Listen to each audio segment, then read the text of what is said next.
It is the testimony Donald Trump could not have wanted the world to hear. But today, Stormy Daniels, the adult film star who says she was paid $130,000 to keep quiet about a sexual tryst with the now former president, took the stand. Under oath, under penalty of perjury, she told the jury how the two met, how she first refused his invitation, and how they ended up becoming intimate. Amber Cagliano with more on her bombshell testimony.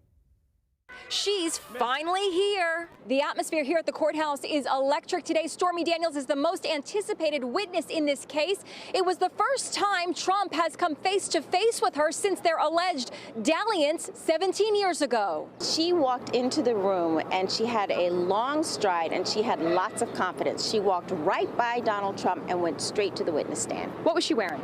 She was wearing all black and it looked like a jumpsuit. It was flowing and she had her hair up and it was half dark, half blonde. Trump says he learned that Stormy would be testifying only hours before she took the stand. This is unprecedented. No time for lawyers to prepare. He vented on social media. Stormy began by describing how she first met Trump in 2006 at a golf tournament in Lake Tahoe. Later that day, she says Trump's trusted bodyguard, Keith Schiller, invited her to have dinner with Trump in his suite at the hotel. She says Trump was waiting for her dressed in satin pajamas. Does Hugh Hefner know you stole his pajamas? She says she told him. She testified that they talked about Melania. He showed me a few pictures and things, and I said, "Your wife is very beautiful." He said, "Don't worry about that. We don't even sleep in the same room." She says they also talked about Ivanka. He said, "You remind me of my daughter because she's smart, blonde, and beautiful, and people underestimate her." Trump looked uncomfortable as Stormy was talking about Melania and Ivanka. He had a scowl on his face and was shaking his head. The porn star then told the court she picked up a magazine and swatted him on the butt with it. Several citizens on the jury giggled, but Trump turned to his attorneys in disgust, using choice words, claiming the story was a bunch of bull. Trump avoided all eye contact with Stormy. What do you make of that?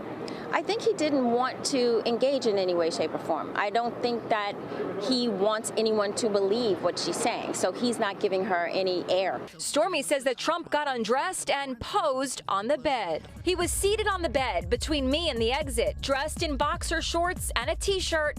I tried to leave, but he blocked my path. He was bigger and blocking the way, but I was not threatened. Trump's attorney repeatedly objected as she described the tryst, which Trump has denied. Stormy says the encounter was brief and she left, quote, "just as fast as I could." But she says Trump called her the very next day and at least once a week for the next year. She says he called her Honey Bunch. During cross-examination, Stormy admitted she hates Trump. "Am I correct that you hate President Trump?" his attorney asked. "Yes," Stormy replied. "Do you want him to go to jail?" "I want him to be held accountable." "You want him to go to jail? If he's found guilty, yes." At the end of the day's testimony, Trump had this to say. This was a very big day, a very revealing day. As you see, their case is totally falling apart. At one point today, Mr. Trump's lawyers demanded a mistrial, claiming that Stormy Daniels' testimony had gone into too much detail that was not relevant to the case. The judge rejected that request.